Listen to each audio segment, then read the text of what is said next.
paix à tous. Il y a plus de principes sur lesquels le royaume de Dieu est basé. Ces principes recommencent avec l'humilité.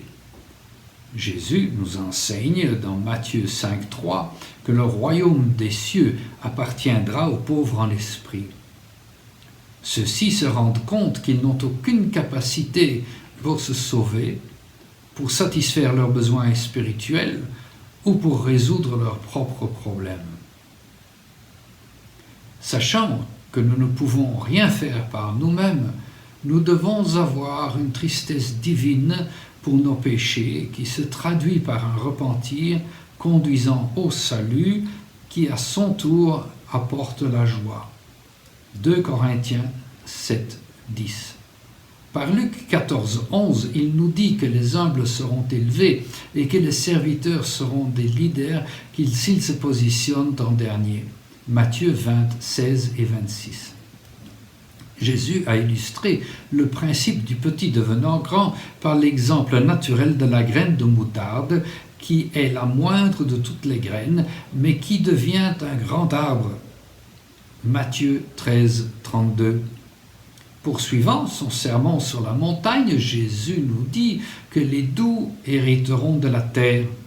Être doux, c'est être de nature douce, pas facilement provoqué et avoir un tempérament doux et par conséquent être des conquérants. La douceur est également répertoriée comme un fruit de l'esprit, Galates 5, 22, 23.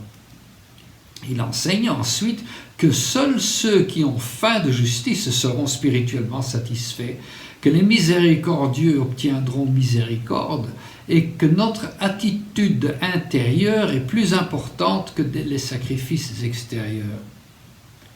Jésus enseigne ensuite que nous devons éviter les désaccords et être des artisans de la paix qui seront appelés fils de Dieu.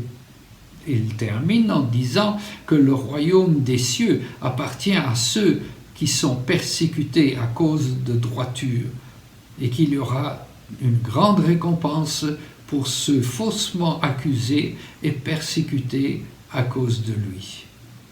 Un autre jour, Jésus dit que les valeurs précieuses aux yeux des hommes sont une abomination aux yeux de Dieu. Luc 16, 15. Il souligne également que nous devons nous changer, cesser de nous comporter comme des adultes et devenir comme de petits enfants. Sinon nous n'entrerons pas dans le royaume. Matthieu 18, 3. Il nous demande également de rejeter tous les plaisirs du monde. Marc 8, 35. Perdant ainsi notre vie ou mode de vie, afin que nous puissions garder notre vie spirituelle éternelle. Jean 12, 25. Une autre contradiction apparente enseignée par Jésus est que lorsque nous donnons, nous recevrons. Luc 6, 38. Il continue ensuite en expliquant que ce que vous semez dans la vie des autres vous sera rendu multiplié. Nous examinerons quelques principes supplémentaires la prochaine fois. Merci pour votre attention.